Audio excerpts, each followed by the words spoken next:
Shalom adik-adik, bagaimana kabarnya? Semua baik-baik dan sehat-sehat kan? Seharap adik-adik masih semangat mengikuti ibadah online ini ya. Kita doakan supaya badai corona segera berlalu dan kita bisa bersama-sama kembali beribadah di gereja. Nah, sebelum Losu bercerita, apakah adik-adik sudah siap dengan Alkitab kalian masing-masing? Oke, kalau sudah siap, Losu akan memimpin kita di dalam doa. Mari semua lipat tangan, mata ditutup ya. Bapa kami yang di surga, terima kasih buat hari ini. Kami masih diberi kesempatan untuk kembali mendengarkan firman Tuhan. Mohon Roh Tuhan hadir di tengah-tengah kami untuk memberi kami semangat, kesetiaan, dan pengertian dalam mendengarkan firman Tuhan. Dan jadikan kami pelaku-pelaku firman yang benar. Dalam nama Tuhan Yesus, kami sudah berdoa. Amin. Nah, adik-adik, bahan cerita untuk minggu ini terambil dari Kisah Para Rasul pasal 6 ayat 8 sampai 15 dan juga pasal 7 ayat 54 sampai pasal 8 ayat yang ketiga. Kita sudah mendengarkan cerita minggu yang lalu, yaitu tentang 7 orang yang dipilih untuk membantu pelayanan ke-12 murid Tuhan Yesus. Salah satu dari ke-7 orang yang dipilih ini ialah bernama Stefanus. Stefanus ini luar biasa dan hebat loh adik-adik. Mengapa Losu mengatakan begitu? Karena di pasal 6 ayat 5 dikatakan bahwa Stefanus ini seorang yang penuh iman dan Roh Kudus. Penuh iman itu artinya Stefanus sangat percaya, juga taat dan setia kepada Tuhan Yesus.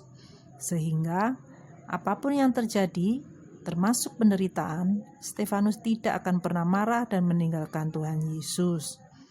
Stefanus adalah seorang yang penuh Roh Kudus. Sehingga di ayat 8 dikatakan bahwa Stefanus memiliki banyak karunia dan kuasa untuk mengadakan mujizat-mujizat dan tanda-tanda di depan orang banyak. Mujizat dan tanda-tanda yang dilakukan oleh Stefanus tentunya adalah untuk memuliakan nama Tuhan dan menyatakan firman Allah kepada orang banyak. Tetapi adik-adik, ternyata beberapa orang Yahudi tidak suka dengan Stefanus. Ketika mereka tanya jawab dengan Stefanus tentang firman Tuhan, rupanya mereka tidak sanggup untuk menjawab Stefanus. Sebab Stefanus diberi pengetahuan oleh Roh Kudus. Dan hal ini membuat orang Yahudi itu menjadi iri dan marah kepada Stefanus.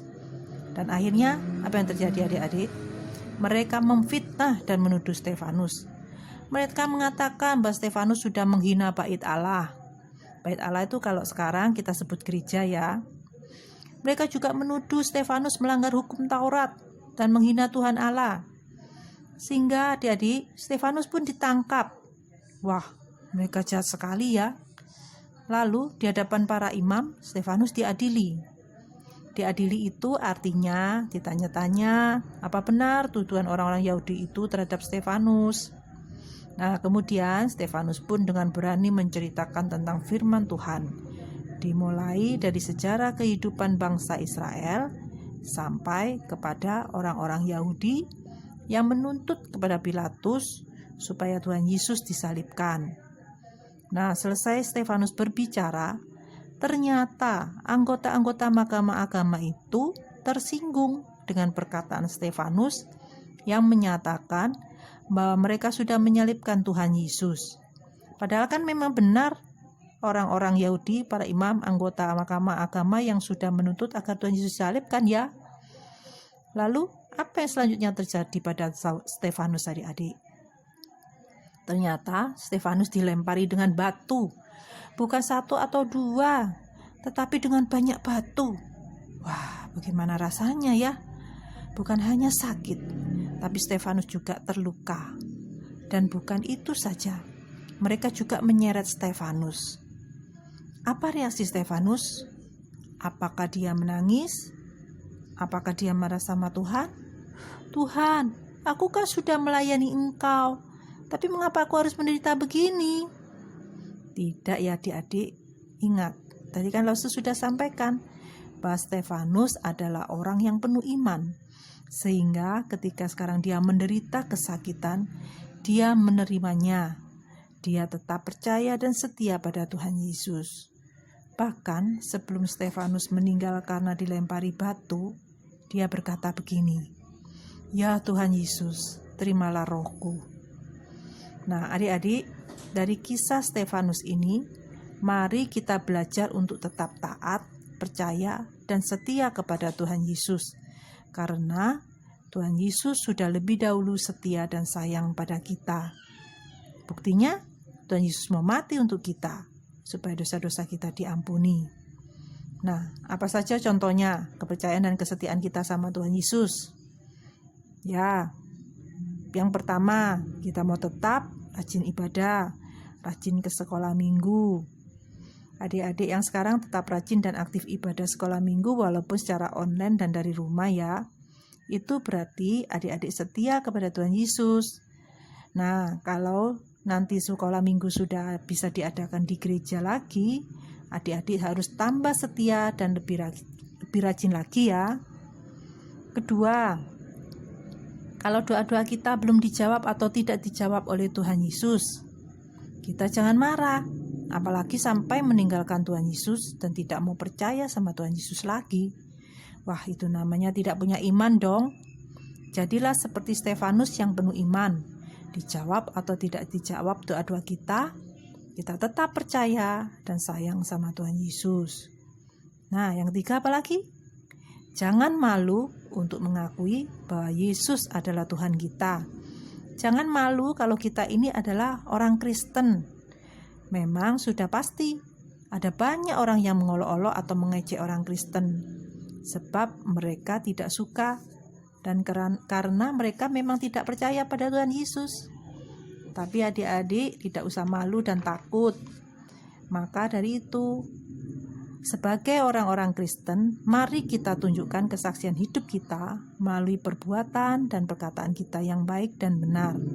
Sehingga orang-orang yang awalnya tadi tidak mengenal Tuhan Yesus, jadi mau percaya kepada Tuhan Yesus. Nah, adik-adik, itulah pelajaran yang bisa kita ambil dari cerita firman Tuhan hari ini. Sekarang, saya akan menutup ibadah hari ini dengan doa. Ayo, semua lipat tangan, matanya ditutup. Bapa di surga, terima kasih buat firman yang sudah kami dengarkan. Kami mau meneladani sikap Stefanus yang taat dan setia pada Tuhan Yesus. Kami mau taat dan setia beribadah meskipun hanya secara online kami beribadah. Kami juga mau taat untuk tetap di rumah saja. Kami juga mau mengampuni orang-orang yang bersalah kepada kami. Kami mau menjadi anak Tuhan yang baik dan setia seperti Stefanus. Biarlah roh Tuhan memberi kekuatan pada kami dan memampukan kami melakukan semuanya itu. Dalam nama Tuhan Yesus kami sudah berdoa. Nah, adik-adik, untuk ayat hafalan minggu depan, yang kelas balita, ayat hafalannya dari 1 Korintus pasal 1 ayat yang 9b. Tuhan kita adalah setia. Kemudian ayat hafalan untuk kelas kecil dan besar sama ya, dari 1 Korintus pasal 1 ayat yang ke-9. Allah yang memanggil kamu kepada persekutuan dengan anaknya Yesus Kristus Tuhan kita adalah setia. Nah, selain ada ayat hafalan, ada juga aktivitas yang harus kalian kerjakan. Aktivitas itu akan dikirim setelah ini. Hasilnya kalian kirim langsung kepada Losu ya.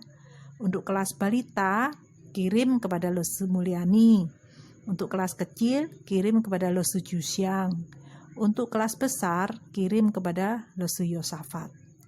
Nah, selamat mengerjakan dan sampai jumpa minggu depan. Tuhan Yesus memberkati.